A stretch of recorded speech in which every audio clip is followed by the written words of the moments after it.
Hey, everybody. In today's episode, it's myself, Benjamin B., and a good friend of ours, Kevin Lanning. Now, first thing I want you to do is make sure you go check out his podcast. It is Rise Above with Kevin Lanning. It's on YouTube, Spotify, Apple, and any other podcast player that you may have.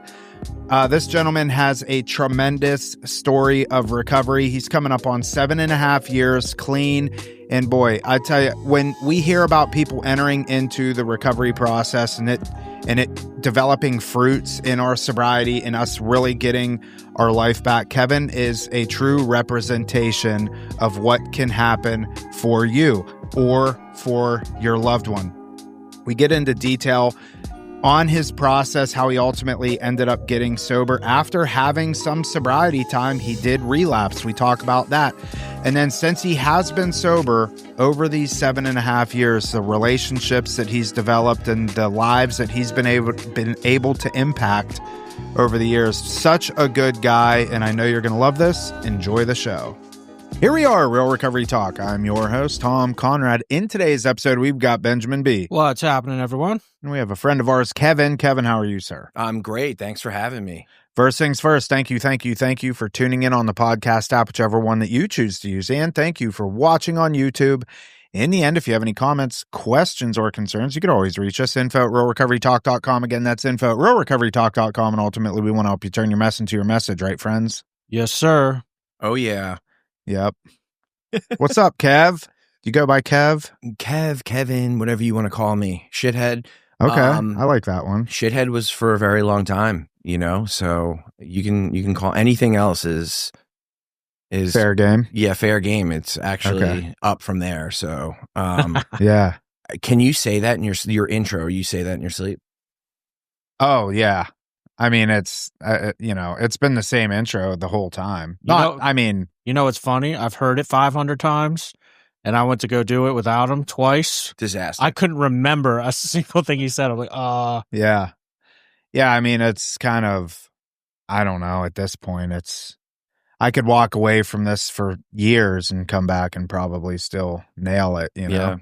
So, let me kick us off just by saying that, Kevin, we met officially yesterday.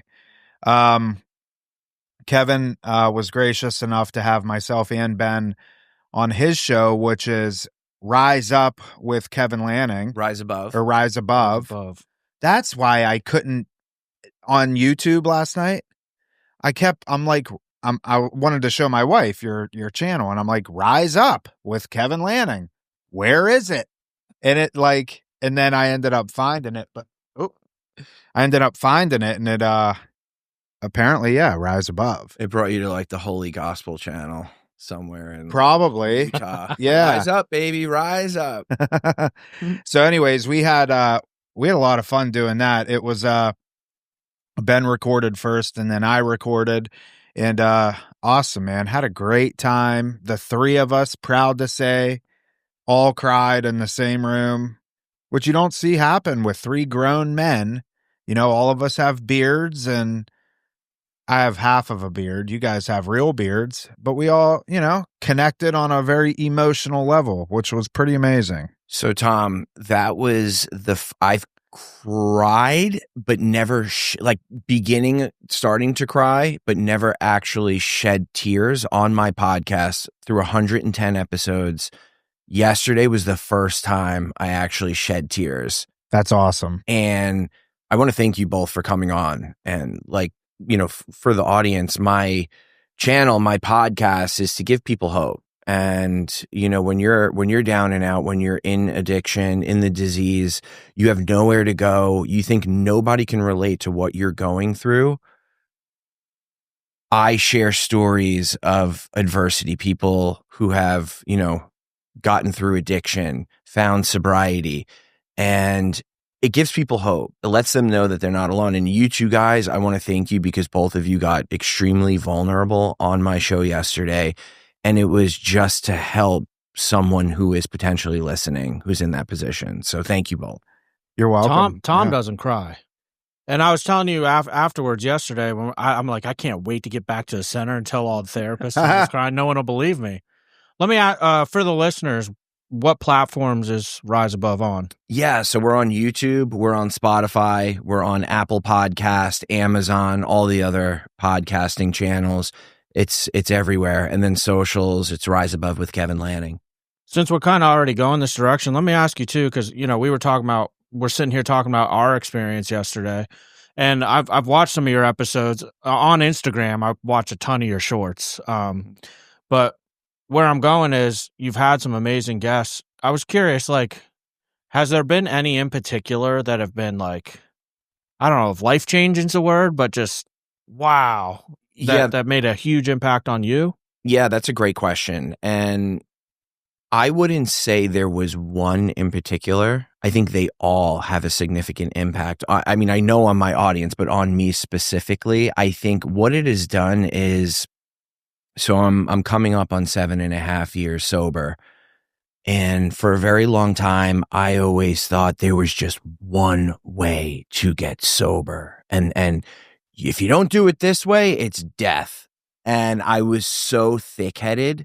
And that one way worked for me. Am I going to continue down that? And that's a 12-step program. That is, doing work out of the big book, taking someone else through the big book. That's how I got sober. And that's how I will continue to stay sober. That works for me.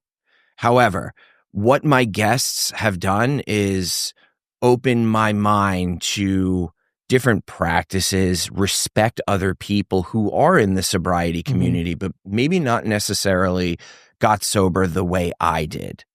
And I would judge people. I'd be like, oh, well, you found God in a rainforest and you don't go to meetings and now you haven't touched a drink or a drug, but you're happy today. No, there's no way you're happy today. Doesn't work.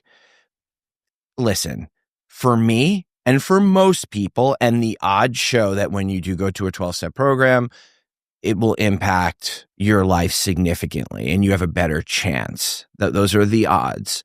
However, there are a variety of different ways that people find happiness. You could put down drugs and alcohol and find happiness, and you're not working steps. That's amazing. Didn't work for me. I tried it that way many times. It never worked. But I'm not knocking anyone. And, it just helped. And that bled out into other areas of my life, not just sobriety. I started becoming open-minded to, I would drive by and see someone homeless years ago, right? And in sobriety, and kind of judge them a little bit. And like, that's, can I curse on here? Yeah. It's fucked up. And it made me a better person. And it made me more empathetic towards others, because hadn't I found recovery and meetings and this world of sobriety, that would have been me on the side of the road. I'm no different from anyone else. So it humbled me as well. For our listeners that listen to us regularly know, like, for instance, like, I'm an AA guy through and through. And I'm curious from your perspective, because I see it in the rooms, the quote unquote old timers, and it's not just old timers, but the, I don't know, dogma, if you will. And the big book says our book is meant to be suggestive only, but like you were just saying, you had this idea that there's only one way to do it. Was there a reason that you feel, looking at insight wise, that like you developed that way, where you're like, there is only one way? Yeah. Old timer sobriety. I went to meetings, but it's like two sides to it. So it's like, yeah, okay, you develop this perception about sobriety, AA. And again, it got me sober, got me clean and sober. I am so grateful. And I will, if someone asks me, I will tell them that's the way I got sober and it works.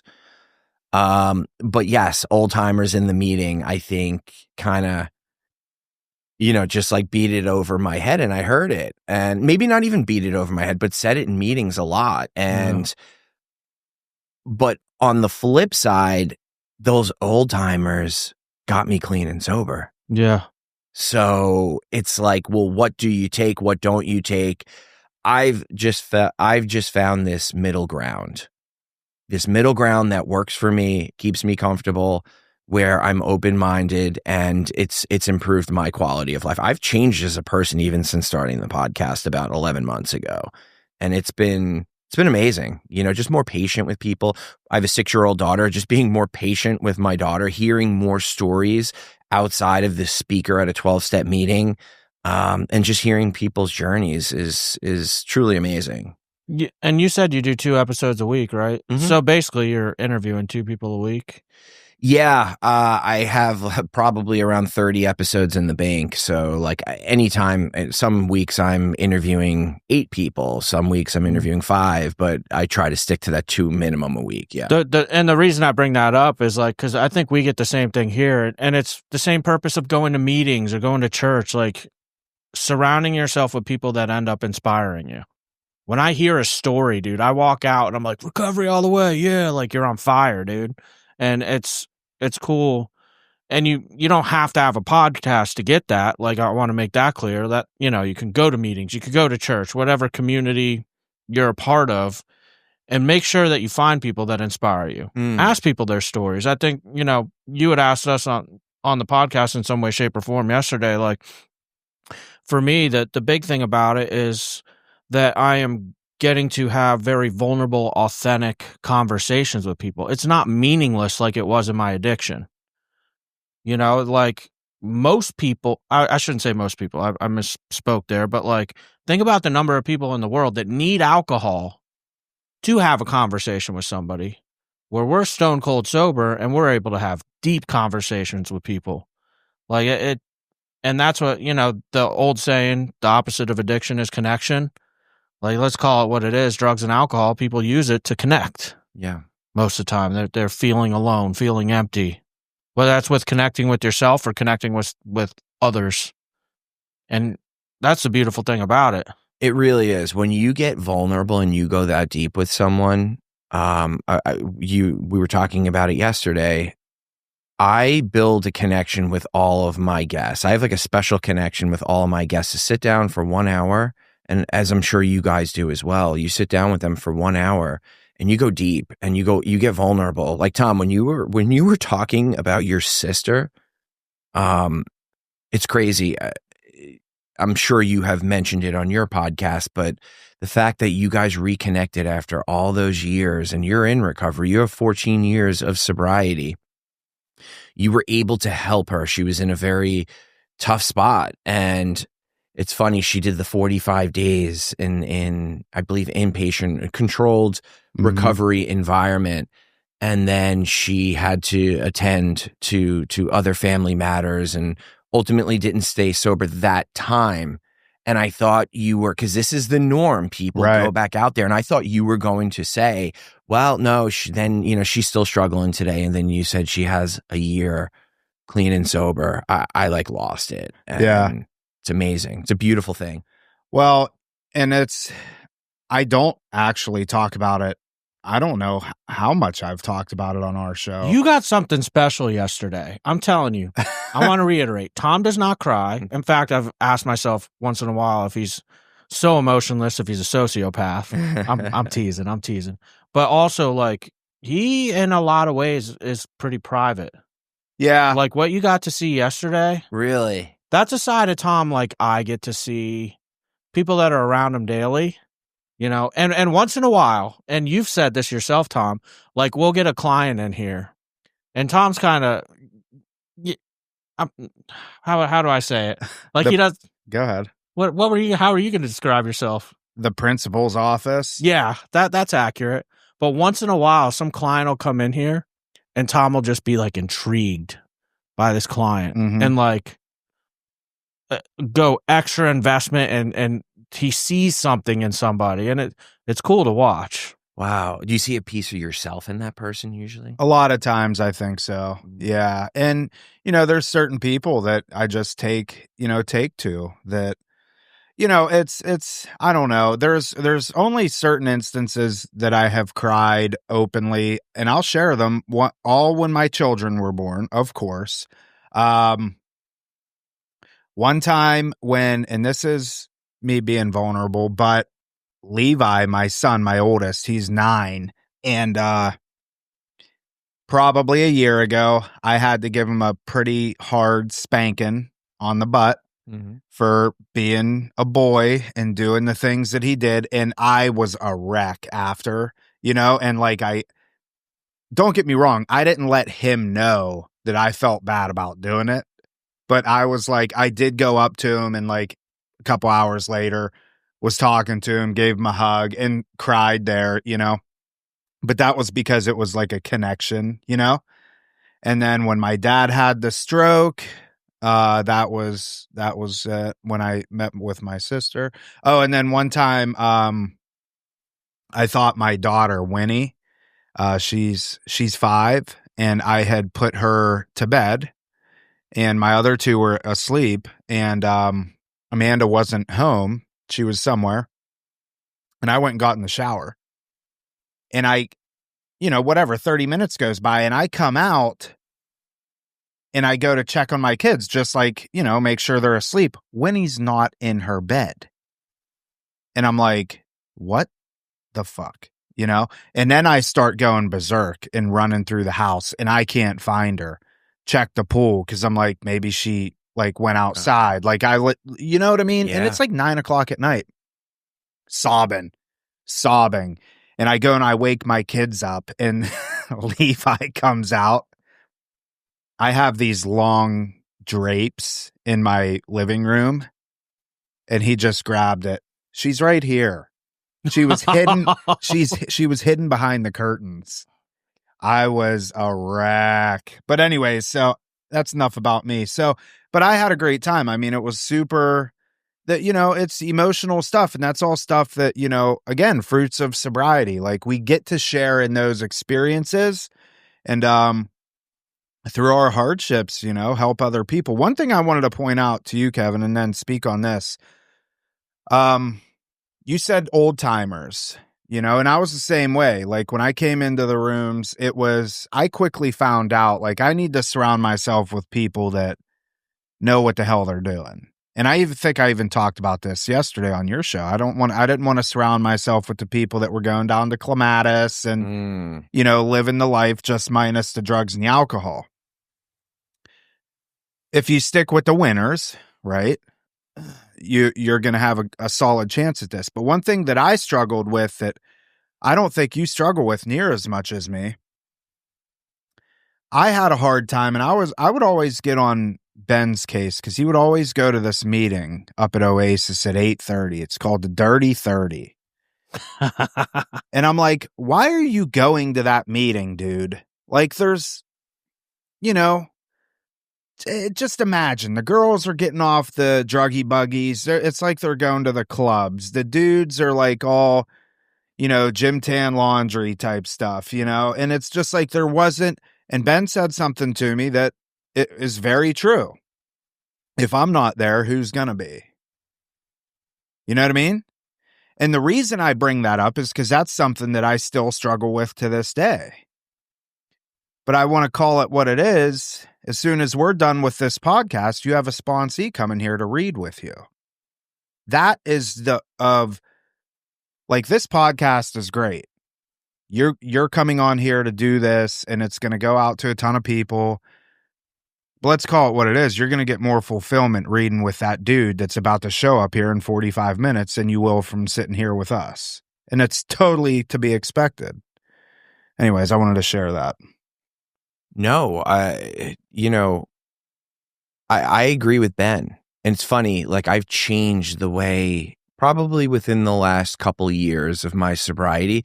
I used to go into meetings, whether it was a meeting, the 8:30 at Oasis, everyone's coming off the rehab bus and piling in, or whether it's the quote unquote, the main show at Oasis at 7:00 on Mondays or something like that, where everyone's got 10, 20, 30 years.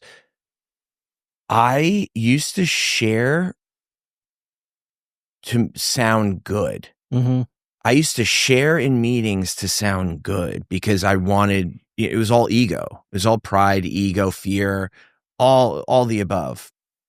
I changed the way I share because I'll get very vulnerable. If someone's sharing something about, getting honest in the beginning, taking a first step, admitting that you have a problem, being honest with yourself.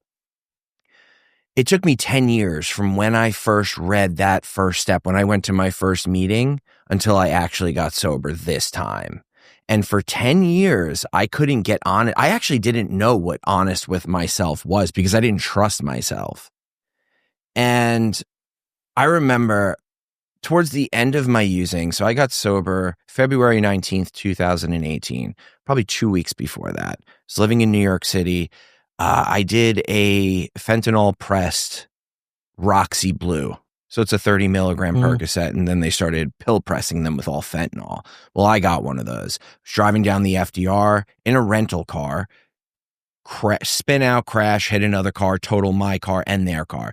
I run away. I leave the scene of the accident, get home before the cops end up come looking for me. But I remember saying to myself after that situation, it's not the drugs and alcohol that's the problem. The problem is New York City is just too congested. Like, I need to move.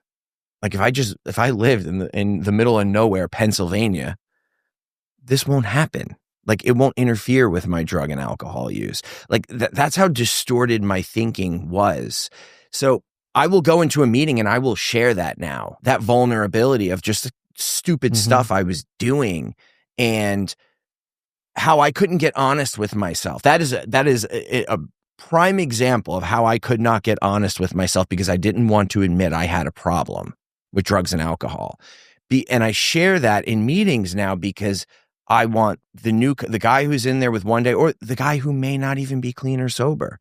He's just checking out a meeting because he knows that he doesn't have much time left on his clock to use. Like, he knows it's coming to an end. He has to get his shit together. He may hear that and be like, wow, that dude's 7.5 years sober. He eventually got it, but he had the same thinking that I had. And, I think that kind of applies to your situation as well. When you go to that 8:30 meeting with everyone off the druggy buggies coming in, like, they just may hear it. And yeah. My sponsor had a saying, if you want to get something out of a meeting, you better bring something to it. And it's funny, once in a while, we've done a ton of episodes. I'm like, oh, wow, I've never said this on an episode. You just brought something to mind that I know I've never said on here. Based off of what you said, you said you changed the way you share.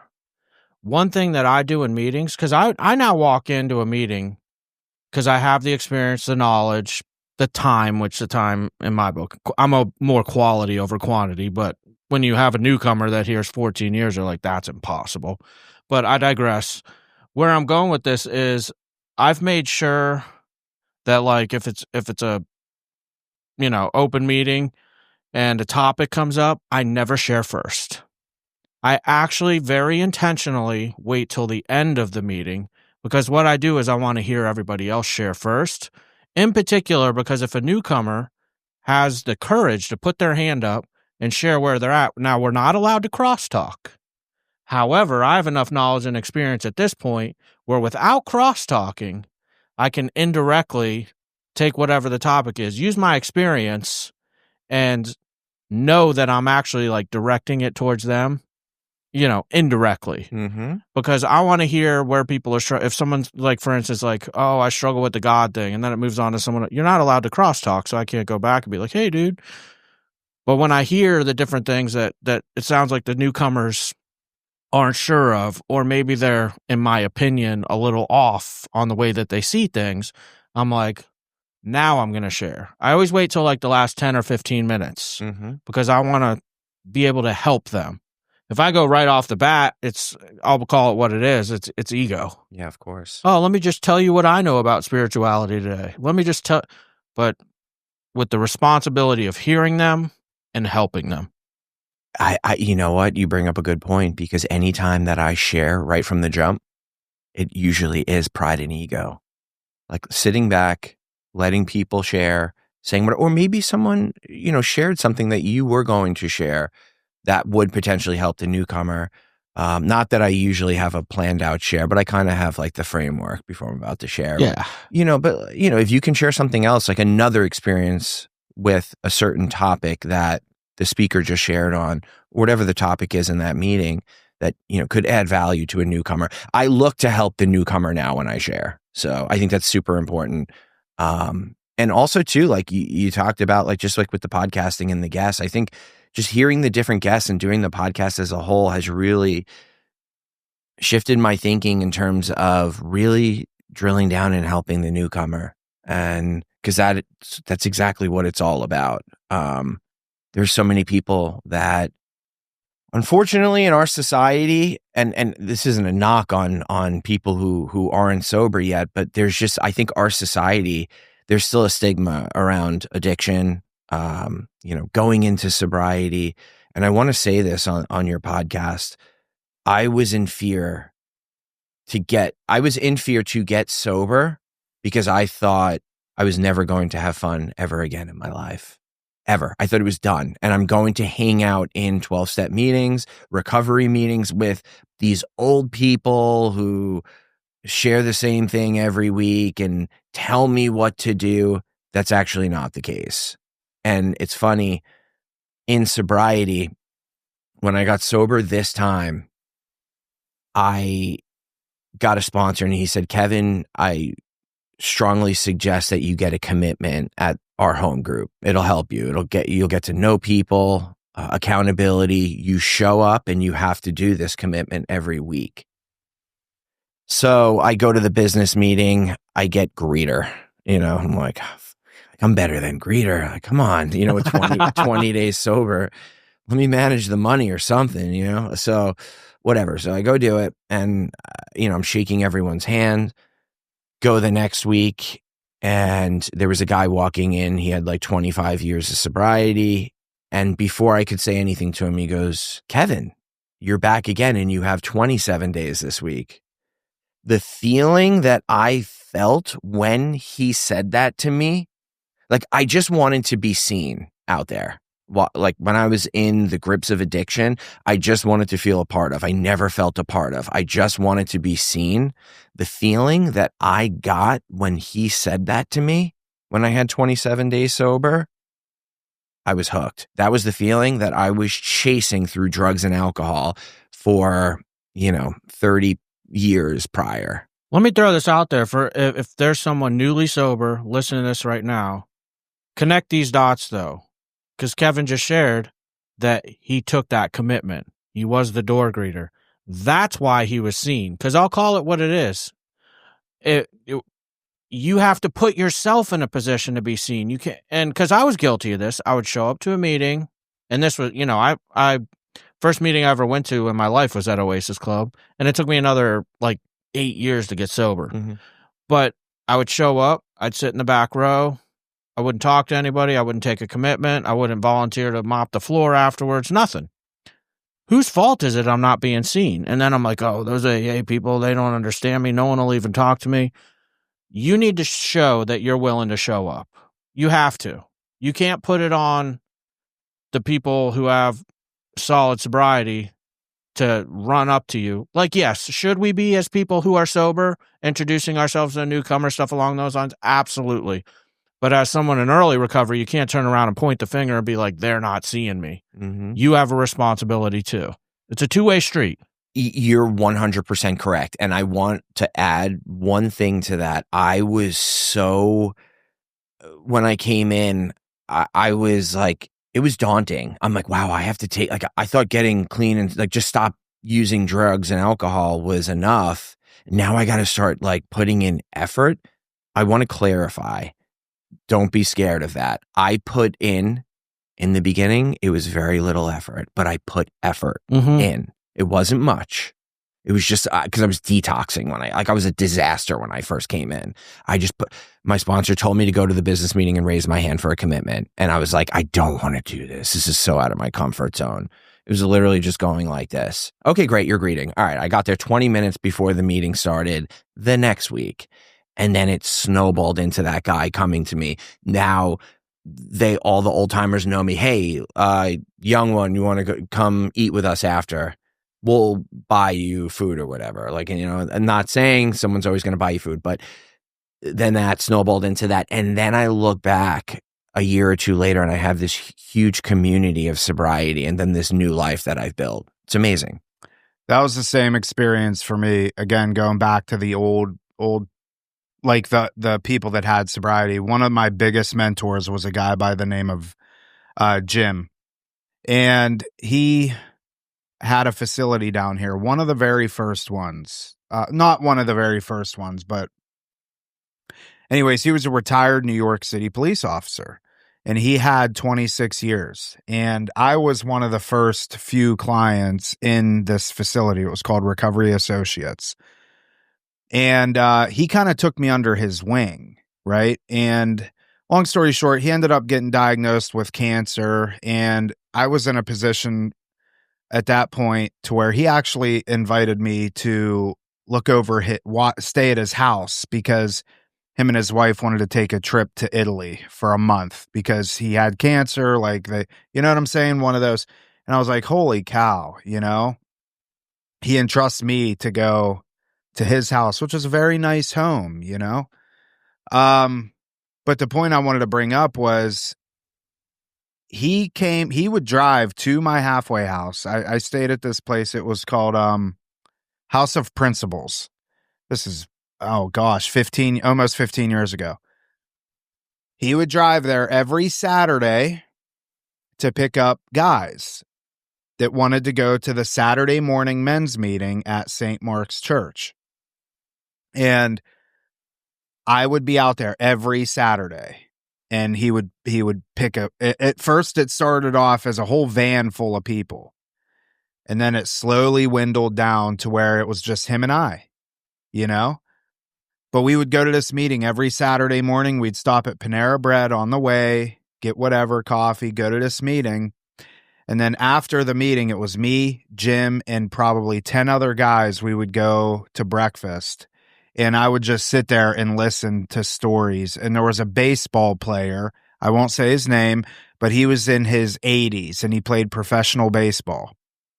Played with Yogi Berra, all those guys. And I would just sit, and I don't even really care about baseball, but just being in that presence with those guys and sitting there and listening to the stories, you can't replace that.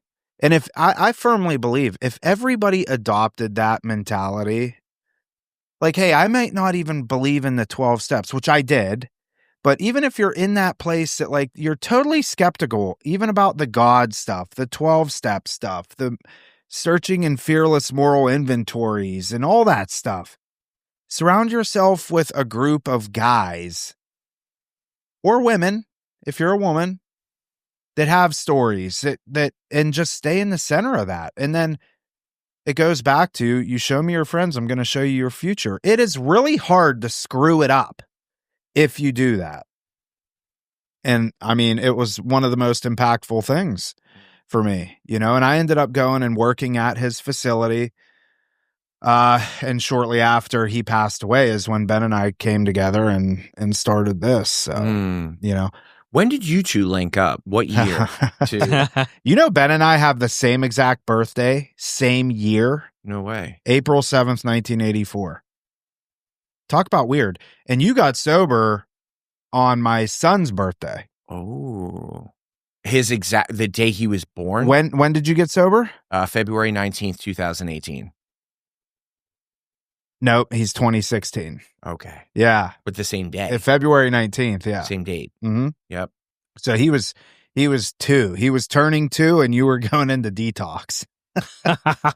Never again. But Ben and I met at Palm Beach State College. They have like an addictions program there. And that's where we linked up. And I think Ben was going through their full program, and I was just going to get some we were both going for our CACs, Certified Addictions Counselor certificate.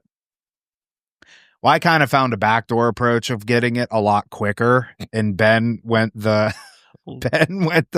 legit way. Ben, you know what? Good for you. Let me say something, though. Tom, come on, man. Let me say something, because this is kind of funny, man. Tom always finds a way to put half the effort, but end up in the same place. Yeah. He works smarter, not harder. He does it with everything, dude. With everything. Yeah. I mean, I didn't do anything wrong. I found out there was this website called allceus.com. Oh, so you can get it there then. Okay. Yeah. Yeah. Got And Ben chose to go to class every day and all that stuff. And I did it. But the way they had the website structured, you didn't even have to take any of the course. You could just automatically go and take the test. But then the website, they gave you the answers if you got it wrong. So, and then push you through it. Yeah. And yeah. So anyways, but we always joke, Ben showed me his pistol on our first date. Yeah. This was right when he started getting into firearms, and he was like, dude, check out what I just got. It was, I think, your first Glock maybe or something. 1911. Yeah. Glock 19.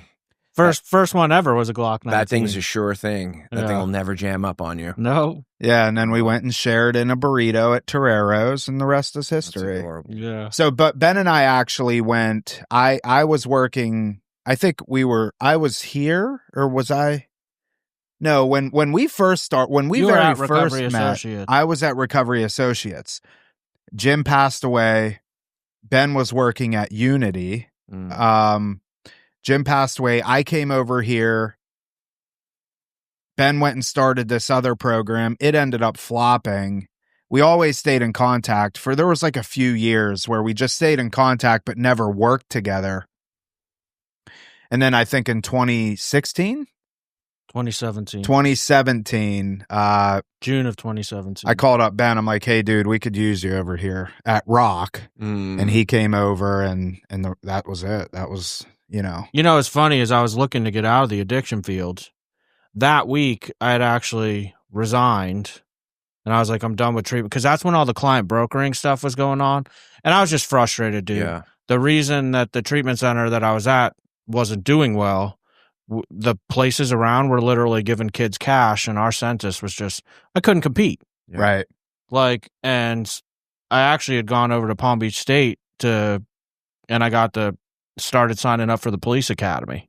Ooh. I was done with treatment, dude. And then Tom called me, and so it's we weird are. how that works. Yeah. Dude, you would have been a fierce cop. I was saying to you before, you look like you're a very nice guy. I mean, you cried on my podcast yesterday. Yeah. But you look like you can rip someone's head off, dude. When you walked in, I'm like, all right, like, I'm not fucking with this guy. Well, he would make a very good cop because he's got the look, but also has the empathetic side. Yeah. Same as Eric. Yes. Eric, me, I don't look like I could fight my way out of a paper bag, and I can also be a real dick, So I actually wanted to be a cop too, and I was going to take the Pennsylvania State police thing, but blew that up due to drinking. I missed the test because I was hungover, drunk, slept through it. Yeah. Yeah. But I wanted to talk to you about your time. So you grew up in New York, and I know we're backtracking, but whatever. You grew up in New York. What landed you here? Yeah. In Florida. So during COVID, I grew up in Long Island, New York. I moved into New York City a little after I graduated college, was working corporate America, New York City. I ended up getting married in 2017, had my daughter in 2019. So I had my whole little life set up in New York City. COVID hits.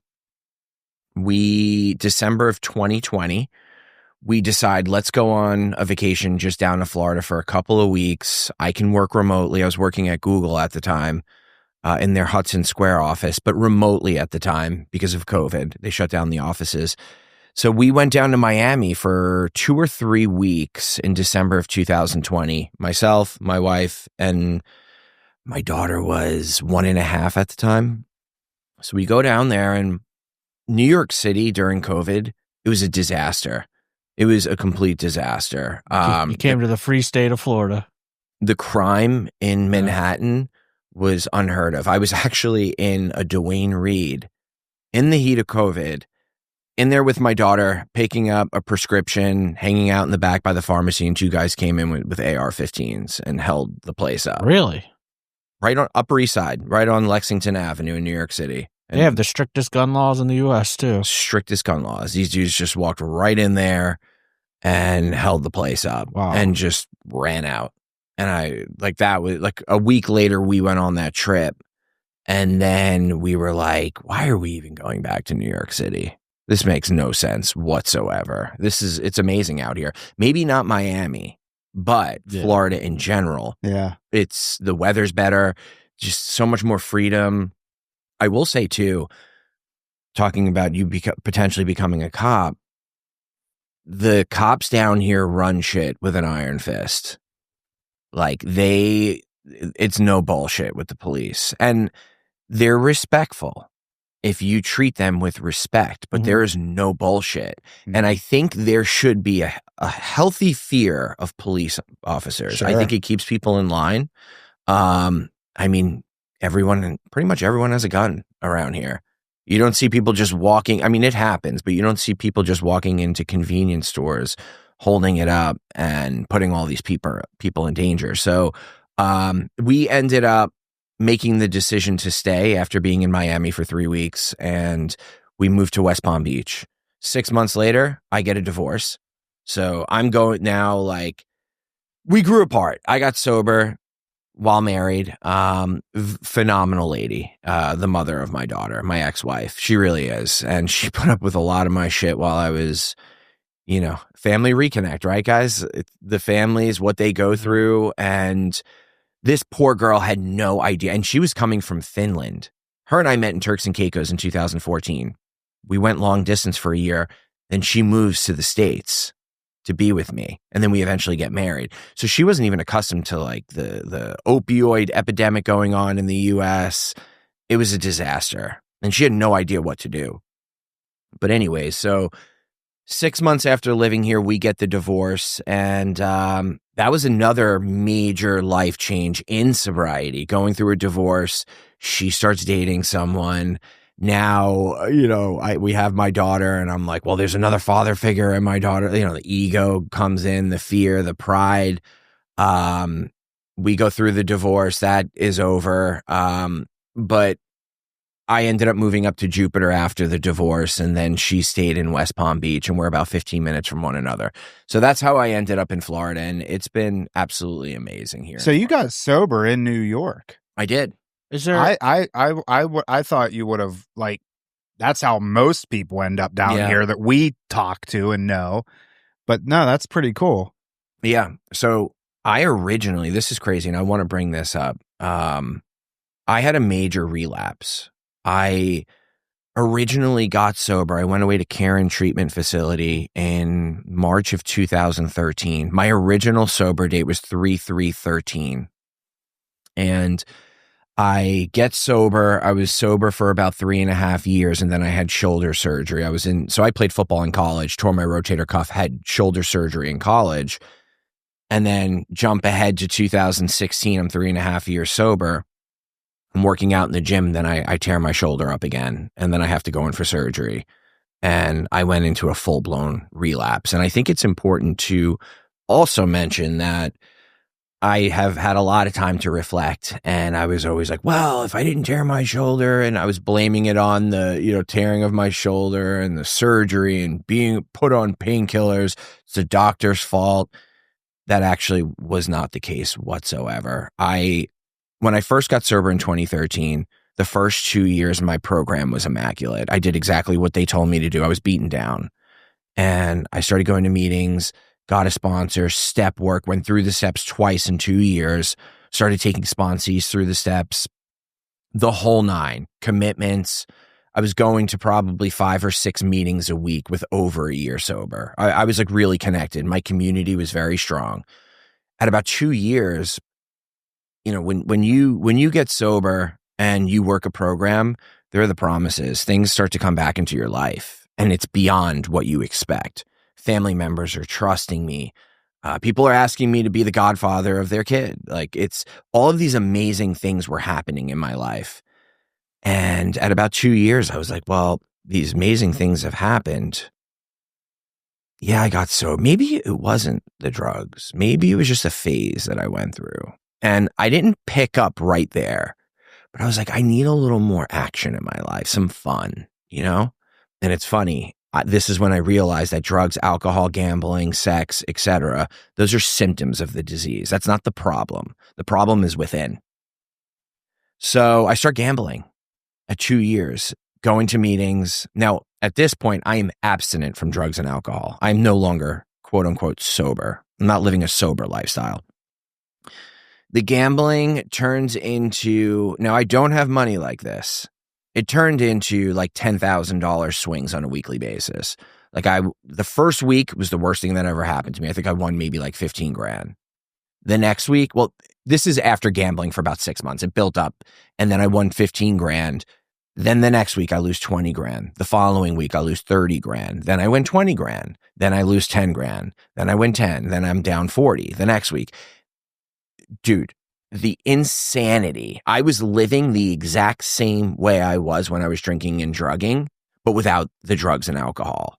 And I did that for like a year, almost a year and a half. And it was just a matter of time until I relapsed on actual drugs and alcohol. And then I had the shoulder surgery. And then I went straight to the races, dude. It was out of control. And then I ended up making it back, thank God. After that fentanyl story I was telling you about, and a few other crazy run-ins with life or death situations, and then ultimately ended up getting sober this time, February of 2018. So yeah. Did you go into a program, or did you know what to do, or? So I have been in 4 or 5 inpatient treatment facilities, probably 12 outpatient facilities, multiple sober homes. I will say care and treatment facility, when I went there, it was a great facility. Yeah. And it got me right off the ground running. And then I transitioned to a sober living facility for about 6 months. That was when the first time I got sober at 3.5 years. This time sober, I was so beaten down. I was in bad shape. February 18th, 2018, I go home to Long Island where my family lives. It was my nephew's birthday. We're all out there celebrating the birthday, and I was going to sleep over my brother's house at that time and then, go back into Manhattan with my, we were married at that time. So with my wife, no kid, no daughter yet. And I wake up the next morning late, of course. I sleep in when I'm using all the time. And I go downstairs and my whole family's sitting there in like a perfect circle in the couches. And then there's a face in there that I have no idea who it is. I knew exactly what was going on. And I was just like, oh, and then I just started going back upstairs. And they're like, no. Like, come here for 1 sec. We just want to talk to you quick. And then the whole, Kevin, listen, we love you. Sit down. This is so-and-so, interventionist, the whole 9. And immediately, like, I was into like the doctor shopping thing, the whole 9 with pills. I was like opioid pills and then fentanyl towards the end, but were my thing. And I was just in complete denial. I said, no, listen, like, I've been filling prescriptions and selling them. I'm not making enough money at work, and just coming up with all of these excuses. I just need to move. It's New York City, blah, blah, blah, blah, blah. Then the interventionist says, stop, listen, you're only lying to yourself. Like, what matters to you? And then he like jots it down on like a pad or whatever. And he's jotting down all these things, and he holds it up and he just puts an X through it all. And he's like, dude, you know damn well you are going to lose all of these things if you're lucky that you don't lose your life. And he just spoke to me. It was one addict / alcoholic speaking to another addict alcoholic. And I understood what he was saying. And I knew I couldn't fucking bullshit this guy. I could bullshit my family.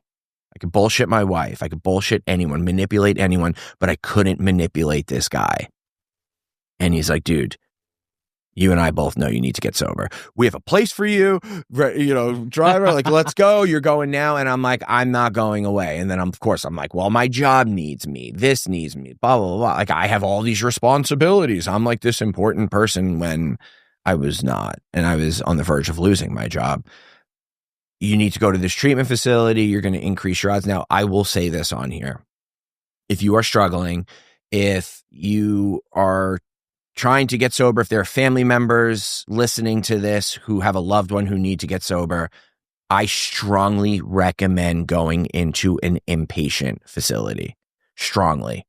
Because it removes you. You are in a structured environment because you need to reprogram your brain.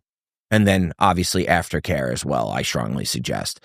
This specific time, and this is just my story, I remember I said, I'm not going away. And I remember my father looking at me and just being like, Kevin, you're not going to stay sober. You're just not.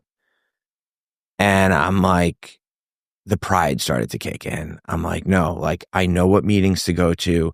I'm going to get sober. And I settled with them. I said, give me one opportunity to do it on my own, to go to meetings. I'm not going to go away this time. If I fuck up, anytime you guys ask me to do a drug test, I will. And if I say no, that's a fail. And then I'll go away. I have to take the drug test. I'll buy them for my wife at the time.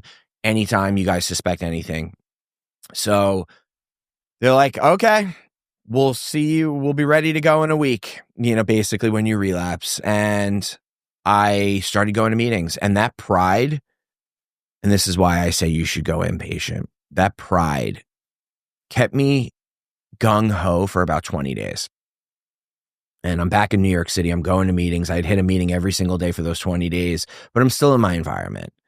And I'm not doing like any work on myself. I pick up the same sponsor that I had, the first time I was sober. And I'll never forget it. This was a life-changing moment for me. I had about 20 days sober, and I'm leaving my apartment. It was a Sunday night.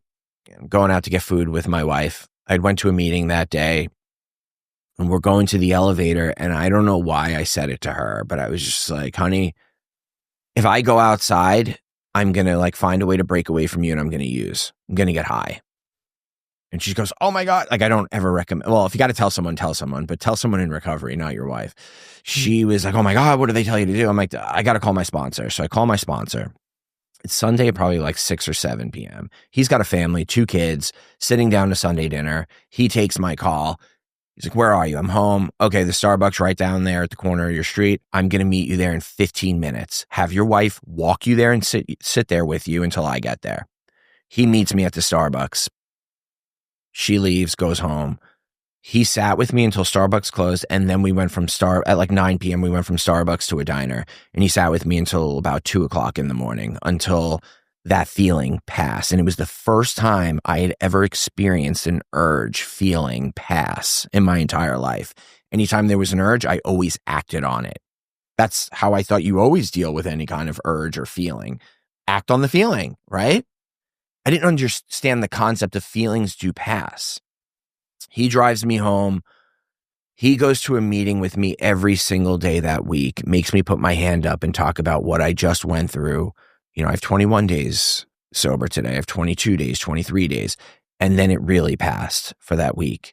I have never had an urge like that since 20 days sober. And I ended up staying sober after that. So, wow. It was powerful. It's just like, you hear it. It's like, oh, wow, you didn't act on an urge. So no treatment. I did not go to treatment. See, that's like me. I didn't go to treatment the last time. Or I'd been to a lot of treatment centers, hospitals, psych wards, IOPs. But yeah, this last time, and I'm not going to sit here and pretend please don't hear me wrong, where all those treatment centers gave me the tools I needed. And I talk about this all the time because Tom and I, we hear it from parents. My kid's been to treatment 6 times. They could run the group there. But that's not the point. Where people fail is the application. And that's what we need time to learn how to implement. Learning it up here is one thing. Implementing it, totally different thing. And you were asking me on the podcast what was different. I'm like, I don't know. I guess now, sitting here talking about, maybe it's just I learned to apply what I actually knew. Yeah. Or started to apply. I don't even think I knew what I was doing still. Yeah.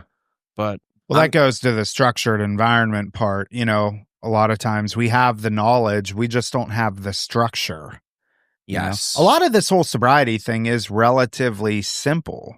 It's it's not like we're not reinventing the wheel here. It's not we're not curing cancer. it's a lot of it is application. I agree with you 100%. I like to overcomplicate everything. And Ben, to your point, all those treatment facilities, I learned a lot. And going to meetings, I learned a lot. I will also say, though, the odds are heavily against you if you take the approach that you and I did. We're very lucky. I just didn't have the opportunity to go anymore. There was nowhere for me to go. Yeah, he was on that do not return list. Basically, yeah. Like, so I was just a piece of shit then, and I had the opportunity and just decided.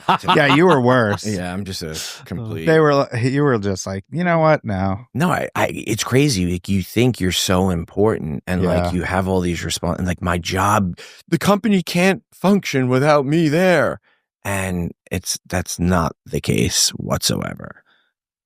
We all think that we're like so important, which we are. We all have meaning. We are very important people to our families, primarily.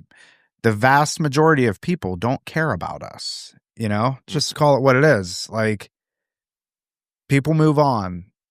Even families move on. I had a conversation with a mom a couple days ago, and she's like, I'm done. I don't care at this point. Her son's 24. She's like, I'm done. He can figure it out. If he wants to figure it out, he can. And she has gotten to the point where you're definitely a true addict. If you've pushed your family to the point where they legit are severing ties. It wasn't out of cold-heartedness, though. Of course not. Educating self, holding boundaries, starting to take care of yourself. Well, because at a point in time, you really have to answer the question, am I at the point of diminishing return for myself? Yeah. And a lot of time, family members get to that point where they're sacrificing their own health and well-being for their loved one. And that's when things really get ugly. Yeah, I want to say too, I love what you guys are doing with the families, the family work that you guys are doing, because the families go unnoticed, and it's all about the addict or the alcoholic. And in some cases, educating the family and them setting those boundaries. My parents, towards the end, they were like that. After that intervention, they were like, sorry, dude. Nope. Yeah. We're done. So educating the families and supporting the families in turn ultimately also helps the addict and alcoholic. But like the families, it's a family disease. Mm-hmm. It impacts the entire family, and it's traumatizing for families. I could not imagine going through that with my daughter. I couldn't. I know. Kevin has to meet with the sponsee. Yeah. And we don't want to get in the way of that. No, you guys are great. No, we don't. Well, that was fun. We'll have to have you come back on for sure, because I feel like there's so much more There's so much more we could talk about. Yeah. Yeah. And since you're here local, yeah, for sure. I might be next door, dude. Dude, let's do it. Let's work something out. Ben, any final thoughts? No, I've really enjoyed your company the last 2 days, man. It's cool. This is what I was saying. Like, you feel like you know someone. Yeah. And I've known you. I met you yesterday for the first time ever. First time we ever spoke. 24 hours. Literally right about now, 24 hours. Yeah, man. And I'm like, dude, that's what's so awesome about recovery. Yeah. No, it was awesome. A pleasure having you on, Kevin. Wait, really quick, shout out Eric. Oh, Eric. Eric connected us. Yeah. Yeah. Eric is, that dude looks like one scary motherfucker, dude. And he works with so many people, like you two, helps so many people, and he's in the trenches, and he's doing it. I have a lot of respect for him. It's the way he presents. He looks so extreme and scary, but when you hear the way he lives his life, it's like he looks like that, but his sobriety looks like this. People are like, oh, if he can do it, I can do it. That's how he helps so many people. It's amazing. It's a beautiful thing, and he connected us, and I'm so grateful that we all linked up. So are we. Cool. Thank you, guys.